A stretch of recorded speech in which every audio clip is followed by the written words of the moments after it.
감사합니다.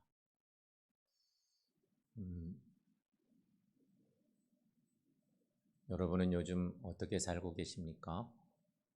사람은 살면서 내가 어떻게 살고 있나, 어떻게 살아야 되나,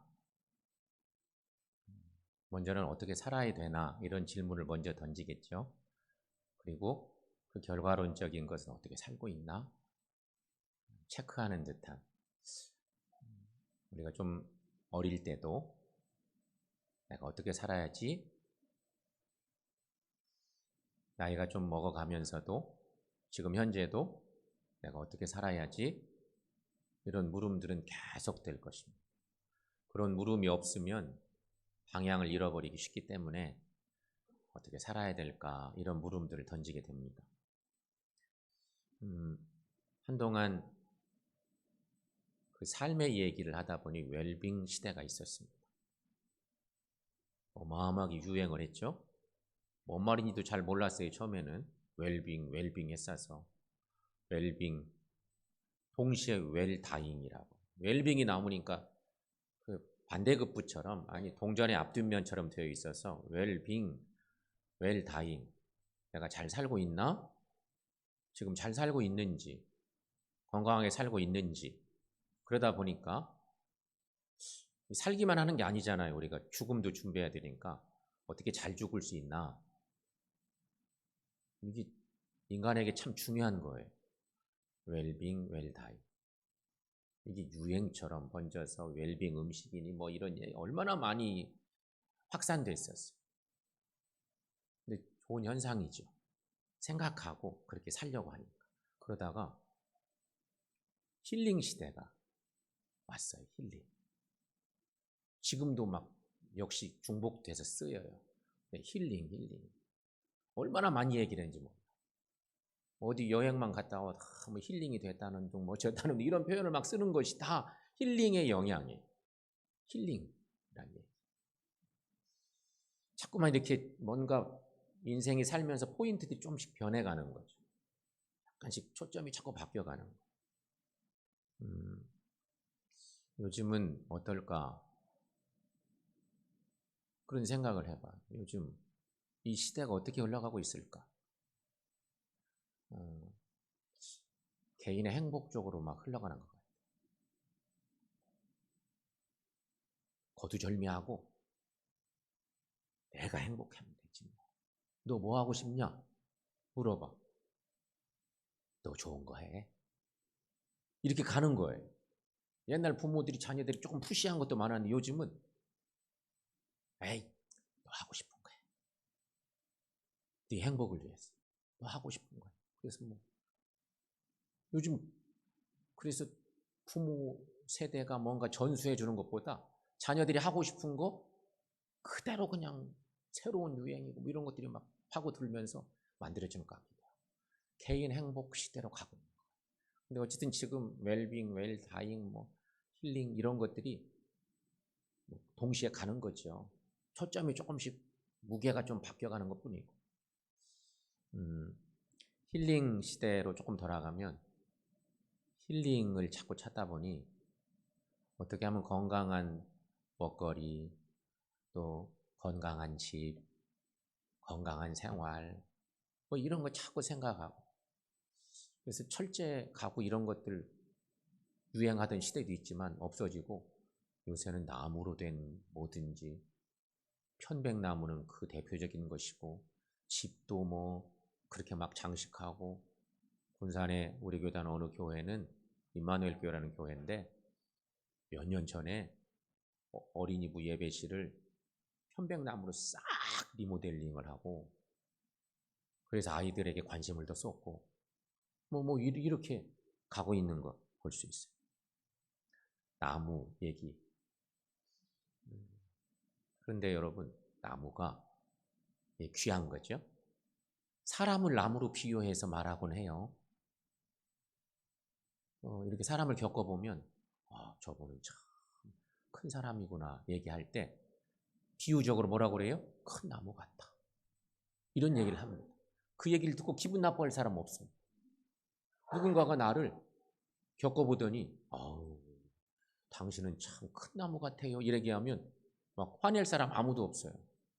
나무에 비유된 인간은 이게 참 좋은 비유로 쓰이곤 하죠. 자, 성경에 보면 성경에는 나무에 대한 얘기가 많습니다. 정말 많습니다. 나무에 대한 얘기. 나무에 좀 초점을 두고 생각해 보면 창세기 1장에서부터 나무에 대한 얘기가 나옵니다.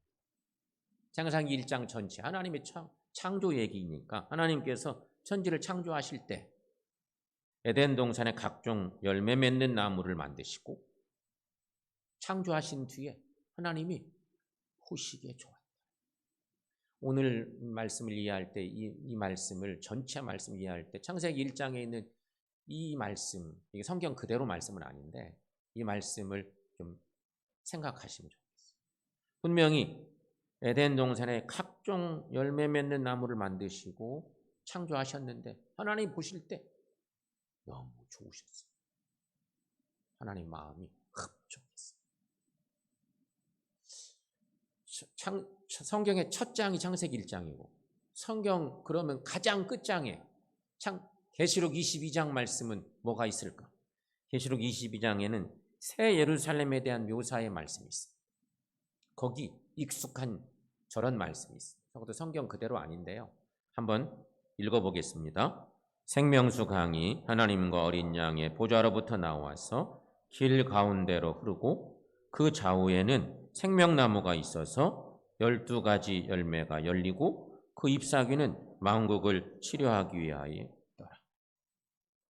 여기 말씀 보면 좌우에 생명나무가 있다. 그런 말씀. 그러니까 나무에 대한 기록은 성경에 1장에 창세기 1장에도 있고 성경 가장 끝에도 나무와 관련된 말씀으로 하나님의 새 예루살렘 성, 하나님의 나라를 얘기하는 그런 말씀이 기록되어 있습니다. 그리고 성경에는 이런 기록만이 아니라 유명한 나무에 대한 기록들도 계속 나옵니다.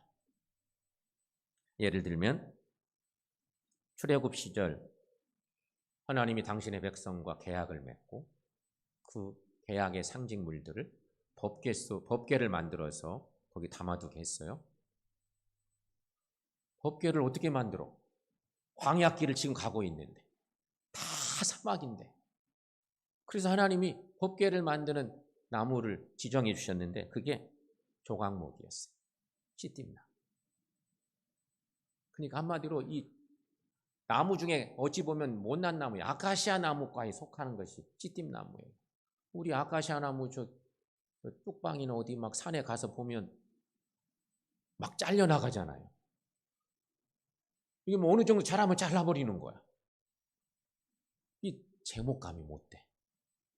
그런데 법궤를 만드는 데 쓰인 나무가 바로 아카시아 나무예요. 찌띠나무. 다른 나무 없으니까 이 나무를 잘라서 조각조각 만들어서 법궤를 만드는 게 조각목이라고 얘기합니다. 그런가 하면 완전 반대 개념으로 생각해 볼 때 솔로몬이 성전을 짓습니다. 성전을 지을 때 사용된 나무가 있습니다. 그 중에 대표적인 나무 하나, 그게 뭐예요? 레바논의 백향목이에요. 이 나무는 이렇게 막 두껍고 반듯하게 자라고 나무 중에 1등일 거예요. 그래서 가장 좋은 나무, 그것도 북쪽에 있는 백향목을 잘라다가 배로 막 실어와서 육지로 다시 운송을 해서 예루살렘 성전 짓는데 나무가 쓰이는 곳은 레바논의 백향목으로 반듯하고 너무너무 좋은 나무로 성전을 지은 거예요. 그런가 하면 그 외에 이스라엘 상징하는 나무들이 성경에 계속 등장해요. 우리가 잘 아는 포도나무, 무화과나무, 감람나무. 구약에도 있지만 신약에 가보면 이런 말씀들이 더 많이 나옵니다. 예수님의 비유 말씀 속에 여러 번 등장하는 그런 나무들이기도 하죠. 자, 성경에 이런 나무들은 여러 가지 귀한 교훈들을 주고 있습니다. 말씀을 한번 볼까요? 시편 128편에 우리가 너무 익숙한 말씀이 있습니다. 함께 읽어봅니다. 여호와를 경외하며 그의 길을 걷는 자마다 복이 있도다. 내가 내 손이 수고한 대로 먹을 것이라. 내가 복되고 형통하리로다. 내 집 안방에 있는 내 아내는 결실한 포도나무 같으며 내 식탁에 둘러있는 자식들은 어린 감람나무 같으리로다. 아멘. 여기 포도나무와 감람나무 얘기를 통해서 이 유명한 시귀가 기록되어 있고, 이 말씀을 읽는 우리가 가정에서 살 때 하나님을 경외하며 살고 어떤 은혜를 사모하며 살아야 될지 그냥 기도문 같은 행복한 가정의 모습을 보여주죠. 그런가 하면 복음서 말씀 보시면 예수님께서 순환당하시는 고난주간을 보내실 때, 고난주간 초입에 예수님이 베다니에서 제자들과 잠을 주무시고 이른 새벽에, 이른 아침에 예루살렘 올라가십니다. 끼니도 해결 못하시고, 지금 같으면 세 끼 밥 꼭 먹어야 되겠지만 예수님이 제자들과 함께 고난주간 보내시는 초입에 식사를 못하셨어요. 허기지셨어요. 새벽에 예루살렘 올라가시는 길에 길가에 무화과 나무가 있어요. 근데 잎만 무성한 무화과 나무가 있는 거예요. 그 나무를 발견하시고 거기에 먹을 것이 있을까 하고 가까이 가보셨습니다. 그런데 안타깝게도 열매가 없었어요. 무화과가 얼마나 허기진 배를 채울까 싶은데 잎이 무성하니까, 때는 안 됐는데 잎이 너무너무 무성하니까 열매가 있으려나 하고 제자들과 가셨는데 열매가 아무도 없는 거예요. 하나도 없어요. 그러자 주님이 마가복음 11장 14절 말씀에서 이렇게 유명한 말씀을 하십니다. 마가복음 11장 14절 말씀, 여러분 함께 읽어보겠습니다. 이제부터 영원토록 사람이 내게서 열매를 따먹지 못하리라. 과실을 맺는 나무인 무화과 나무인데 이제부터는 내게서 사람들이 열매를 못 따먹게 될 것이다. 저주죠, 저주. 저녁 때 보니까 무화과 나무가 말라버린 거예요. 제자들이 본 거죠. 가서 보니까 진짜 나무가 빼짝 말라버렸어요. 이렇게 예수님께서는 열매 맺지 않는 나무는 영원히 벌을 받는다는 생생한 교훈을 이 나무를 통해서 교훈해 주시기도 한 것입니다. 자, 그렇다면 이런 내용들을 뒤로 하고 오늘 본문의 말씀을 한번 보십시다. 오늘 본문의 말씀 중에 17절 말씀, 자막에 있는 말씀으로 17절 말씀 함께 읽습니다. 좋은 나무마다 아름다운 열매를 맺고 못된 나무가 나쁜 열매를 맺나니. 아멘. 오늘 주신 말씀 속에서, 이 말씀 예수님 주신 말씀이죠. 산상순에 있는 말씀이고, 설교를 마치는 마지막 부분쯤에 이 말씀을 주시면서 우리에게 열매 있는 삶을 살아야 돼, 이런 얘기를 주님이 하시는 거예요. 설교를 듣는 많은 독자들에게 주님이 하신 말씀. 자, 그렇다면 우리가 좋은 열매 맺으려면 어떻게 해야 될까? 어떻게 살아야 될까?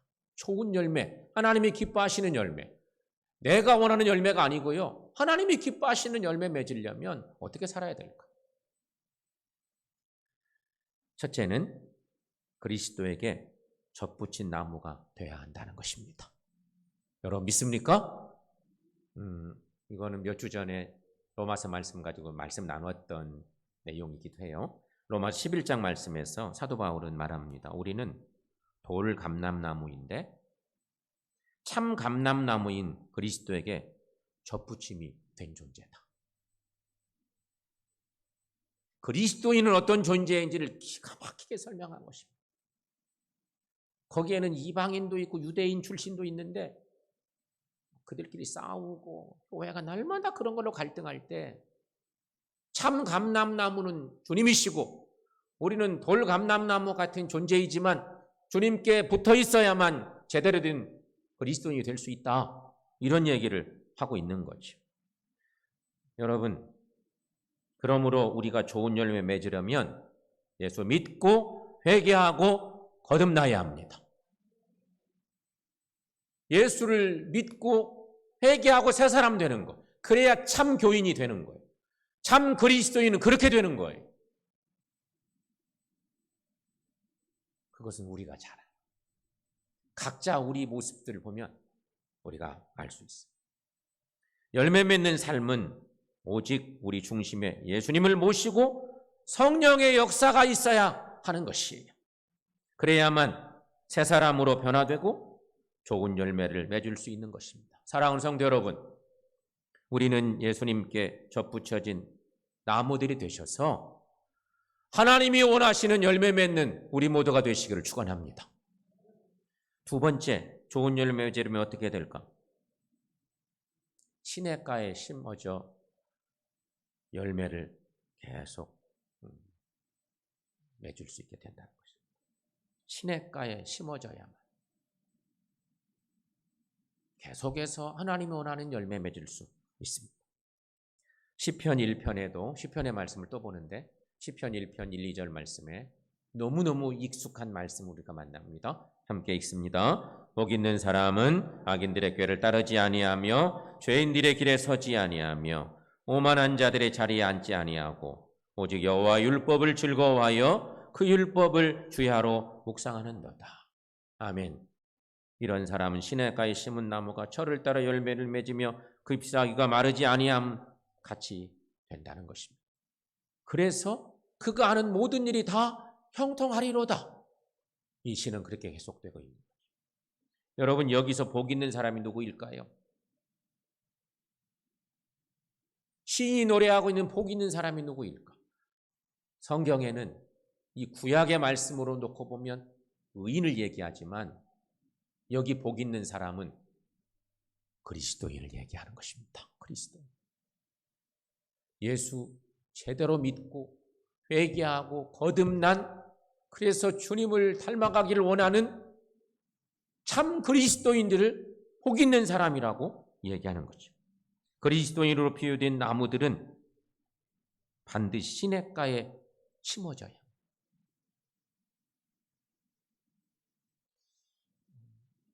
이거는 우리나라 상황보다는 중동 상황에 더 맞는 말씀이기도 하고요. 아까 조강목 같은 경우는 사막에 무슨 물이 있어요. 근데 어쩌다 비가 좀 내리기도 할 거 아니에요? 사막에 이렇게 갑자기 쑥 패여 있는 골짜기 모양의 어떤 그런 곳에 어쩌다 그것도 하나씩 나무가 자라요. 막 그늘도 만들어져요. 상당히 두껍게 자라고 신기할 정도. 이렇게 쑥 들어간 자리에는 거의 나무가 있어요. 그게 어쨌든 그 절박한 상황에서 나무가 자라서 큰 나무가 되는 거겠죠. 그러니까 이 성경에 기록되는 그 시대적, 그 지리적 상황은 시냇가에 나무가 심어지지 않으면 안 돼. 시냇가에서만 나무가 자랄 수 있어요. 그런 표현이 여기 짙은 거예요. 그런데 여러분, 여기 이 말씀 속에 우리가 봐야 될 것, 그리스도인은 예수 그리스도께 심겨져야 하는 존재라는 거예요. 시냇가라고 하는 표현이 오늘 우리 시대의 상황, 영적인 상황에서는 예수님이에요. 늘 생명의 생수를 공급해 주시는 예수 그리스도에게 심겨져 있어야 되는 거예요. 그 뿌리가 그쪽을 향해서 있어야 되는 것이. 그래야 계속해서 열매를 맺을 수 있다는 것입니다. 그리고 하는 모든 일이 다 형통하게 됩니다. 사랑하는 여러분, 오늘 우리들도 주님께 꼭 심겨지셔서 늘 열매 맺는 삶을 살아가는 우리 모두가 되시기를 축원합니다. 자, 두 가지는 그렇게 생각해 봤는데요. 이제 세 번째는, 그렇다면 그리스도인 된 우리가, 복 있는 사람인 우리가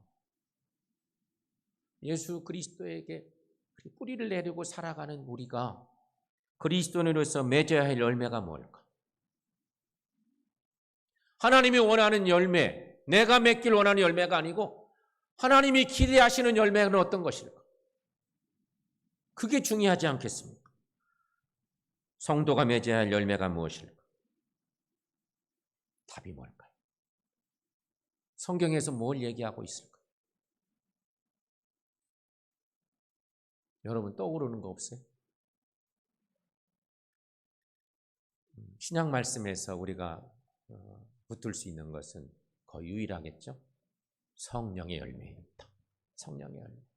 그게 바로 주님이 우리를 향해서 기대하시는 그리스도인이 맺어야 될 열매, 성령의 열매입니다. 갈라디아서 5장 22, 3절 말씀에 우리가 너무나 익숙한 저 말씀이 있죠? 함께 읽습니다. 성령의 열매는 사랑과 희락과 화평과 오래 참음과 자비와 양선과 충성과 온유와 절제니. 아멘. 이 성령의 9가지 열매, 이게 바울을 통해서 주신 놀라운 하나님의 뜻인 거죠. 구약 성경에 어떤 내용이 없어요. 신약에 와서 이런 말씀으로 교회들이 너무 힘들고 모든 서신들은요 교회적 상황에서 나온 거예요. 이방인과 유대인이 나눠져서 막 싸우고 갈등하고 하나님의 사랑이 그들에게 있는지 없는지 모르겠고 교회가 풍지풍파 만날 때 서신서들이 복음으로 전달돼요. 그 중에 이 말씀이 보석처럼 있는 거죠. 그런데 여러분, 이 성령의 9가지 열매가 하나님 나라 윤리입니다. 하나님 나라 영적 원리인 거예요. 그걸 아셔야 돼요. 세상을 사는 데는요 이런 거 하나 필요 없어요. 그렇죠?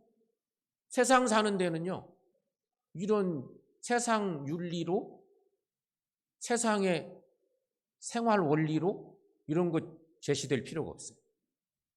예를 하나 들어보면 다 여러분 우리가 운전하는 운전기사 자격증이 다 있잖아요. 운전면허. 운전면허를 받을 때는 도로교통법을 알아야 돼요. 그래야 운전하죠. 빨간 신호등이 뭐 때문에 있는지, 빗금 쳐져 있는 어떤 그런 것들이 뭐 때문에 있는지, 무슨 차선 이렇게 겨루져 있어 이게 왜 있는지 이런 거 모르고 운전하면 아무 때나 막 건너다니고 이러면서 사고 내고 얼마나 많은 해를 끼치겠어요.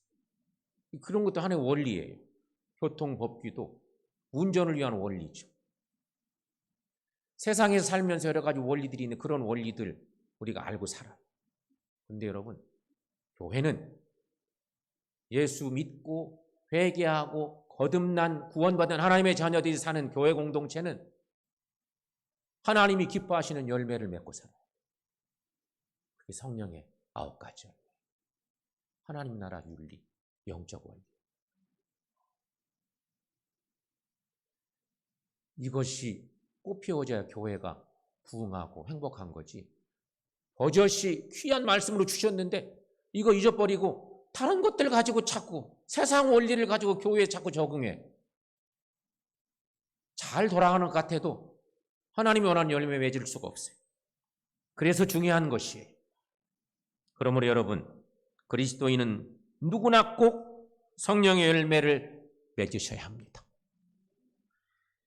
교회 성도들이 기억해야 될 영적 원리가 바로 저 9가지 열매. 첫 번째가 사랑이에요. 사랑부터 시작돼. 이 내용만 가지고도 뭐 설교하고 그런 적도 있잖아요. 이게 얼마나 소중한지 몰라요. 이것을 어떻게 하든지 영적 원리로 내게 심고 내 속에 열매 맺도록 하는 삶을 사는 것이 거듭난 성도의 삶인 거죠. 주님은 그리스도인에게 이런 열매 원하신다는 것입니다.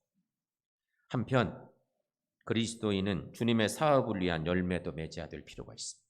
성령의 9가지 열매가 있지만 이 외에도 우리가 맺어야 될 열매들이 있습니다. 그 중에 대표적인 것 첫째는 전도의 열매가 열려야 한다는 것입니다. 포도나무는 포도를 맺습니다. 그건 당연하죠? 감람나무, 올리브나무인데 올리브나무도 올리브 열매를 맺습니다. 무화과나무 역시 무화과를 맺어야죠. 안 맺었더니 예수님이 막 심판하셨어요. 그렇다면 여러분, 우리 그리스도인을 맺어야 됩니다. 그게 전도하는 것입니다. 내가 그리스도인이요 하나님의 자녀이면 나로 말미암아 또 다른 그리스도인이 하나 이상 생겨나야 되는 것이죠. 그것이 바로 전도의 열매예요. 성도 여러분, 나로 말미암아서 예수 믿는 성도가 생겼습니까? 전도의 열매가 있습니까? 꼭 전도의 열매를 맺으셔서 하나님을 기쁘시게 하는 믿음의 삶 사시기를 축원합니다.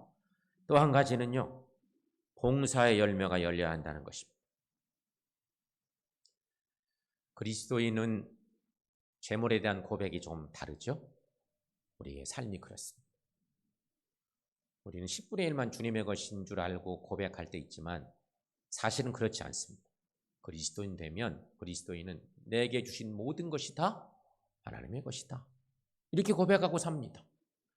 그런데 하나님이 명령하셔서 10분의 1을 정확히 구별해서 주의 것으로 드리고 나머지 10분의 9도 주님의 것이긴 하지만 주님이 내게 맡기셨으니 내가 쓰는 것입니다.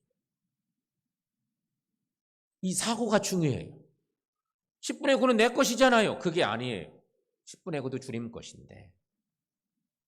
그래서 쓸 때 어떻게 써야 되냐? 그리스도인은 그것을 하나님의 뜻대로 주모 있게 쓰셔야 돼요. 이게 원래 주님 것이니까. 청지기의 사명이 그런 거 아닙니까?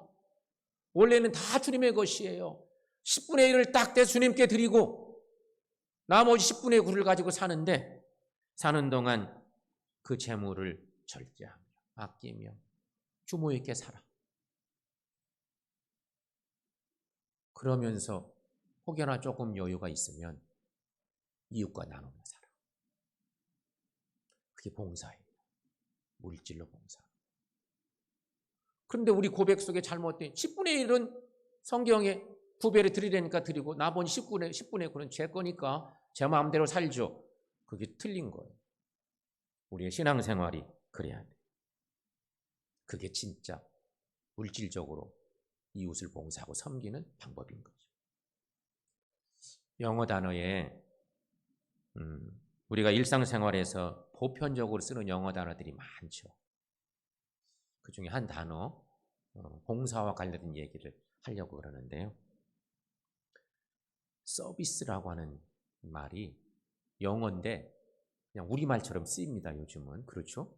이게 외래어가 된 거죠. 완전 우리말화 된 건데 가정에서 아내가 남편에게 어느 날 너무 잘합니다. 그럼 뭐라고 그래요? 왜 그래? 서비스가 너무 좋네. 이렇게 얘기 바뀌어도 그런 거. 그렇게 표현하지 않습니까? 서비스란 말은 원래 봉사, 섬김이라는 뜻입니다. 우리 다 알죠. 그런데 한 가지, 교회적으로는요, 하나님께 드리는 예배를 서비스라고도 합니다. 이 얼마나 대단한 말입니까? 봉사, 섬김 쓰이는 것 100% 아는데 예배적 용어로 쓰일 때도 서비스라고 말합니다. 이렇게 좋은 의미의 말인 거죠. 그런데 이렇게 좋은 의미의 말 앞에 서비스라는 말 앞에 접두어 형태로 어떤 말들을 붙이면 완전 이상한 말이 되곤 하는 것이 있습니다. 예를 들면 립이란 말이 있죠. 붙이면 립 서비스. 자주 그런 말을 쓰시는 분들이 계시죠. 립 서비스란 말뿐인 호의. 신앙적인 말로 바꾸면 말뿐인 신앙. 그게 립 서비스입니다. 이 개념으로 몇 가지를 생각해 보면 입이었잖아요. 눈은 아이라고 하잖아요. 아이 서비스. 이 말은 주인이 볼 때만 일하는 체 하는 사람. 이게 불충한 종의 모습입니다. 주인이 볼 때만 잘하는 것처럼 그 하나님의 임재를 경험하지도 못한 사람이고 그런 거 아니겠습니까? 주인이 볼 때만 일하는 채. 신앙적인 표현은 실천 없는 신앙인을 말하는 거. 그런가 하면 귀도 그렇게 말할 수 있어요. 귀는 이어라고 하잖아요. 이어 서비스. 이 말은 윗사람이나 나라의 명령을 들어준다는 의미도 있고 신자가 목사의 설교를 그저 들어주는 것을 의미할 때 쓰기도 해요. 다른 말로 말하면 건성으로 들어주는 거예요. 그것도 립 서비스와 똑같은 개념인 거예요. 누가 얘기할 때 좋은 것이 귀를 세우고 듣는 것 같는데 서비스였어. 그러나 이게 진짜 좋은 말인데 이런 말로 립 서비스, 아이 서비스, 이어 서비스 얘기하면 이게 부정적인 의미로 쓰이는 거예요. 그래서 유명한 요한 웨슬러 목사님이 유명한 이런 얘기를 남겼어요. 천국에는 목사의 입과 신자들의 귀만 와 있더라.